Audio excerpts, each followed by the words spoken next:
ജാർഖണ്ഡിലെ ദോർമയിലുണ്ടായ വാഹനാപകടത്തിൽ 2 കപ്പൂച്ചിൻ വൈദികർക്ക് ദാരുണാന്ത്യം. സെന്റ് ഫിഡലിസ് കപ്പൂച്ചിൻ പ്രവിശ്യയിലെ അംഗങ്ങളായ father Gregory Bilong, father Stanislaus Kujur എന്നിവരാണ് മരിച്ചത്. 2026 ഫെബ്രുവരി 15 ഞായറാഴ്ച വൈകുന്നേരം 4:20 അപകടം ഉണ്ടായത്. ദോർമയ്ക്ക് സമീപം ഇവർ സഞ്ചരിച്ചിരുന്ന വാഹനം അപകടത്തിൽപ്പെടുകയായിരുന്നു. Saint Fidelis Capuchin provincial secretary Sumit Dundung ആണ് മരണവാർത്ത ഔദ്യോഗികമായി അറിയിച്ചത്. വൈദികരുടെ അപ്രതീക്ഷിത വിയോഗം കപ്പൂച്ചിൻ സഭയെയും വിശ്വാസികളെയും ആകെ ദുഃഖത്തിലാഴ്ത്തി. പ്രൊവിൻഷ്യൽ മിനിസ്റ്റർ ഹെർമൻ മിഞ്ച് കപ്പൂച്ചിൻ പ്രവിശ്യയിലെ അംഗങ്ങൾക്കും മരിച്ച വൈദികരുടെ കുടുംബാംഗങ്ങൾക്കും അനുശോചനം രേഖപ്പെടുത്തി.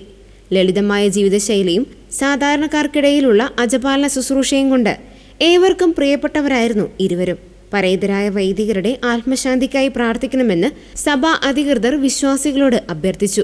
സംസ്കാര ചടങ്ങുകൾ സംബന്ധിച്ച വിവരങ്ങൾ പിന്നീട് അറിയിക്കുമെന്ന് സഭാ നേതൃത്വം വ്യക്തമാക്കി. കുറച്ചു ദിവസങ്ങൾക്ക് മുമ്പ് ഇതേ പ്രദേശത്ത് മറ്റൊരു അപകടത്തിൽ 2 വൈദികർ മരിച്ച സംഭവത്തിന് പിന്നാലെയാണ് സഭയെ വീണ്ടും ദുഃഖത്തിലാഴ്ത്തിയ ഈ ദുരന്തം ഉണ്ടായത്.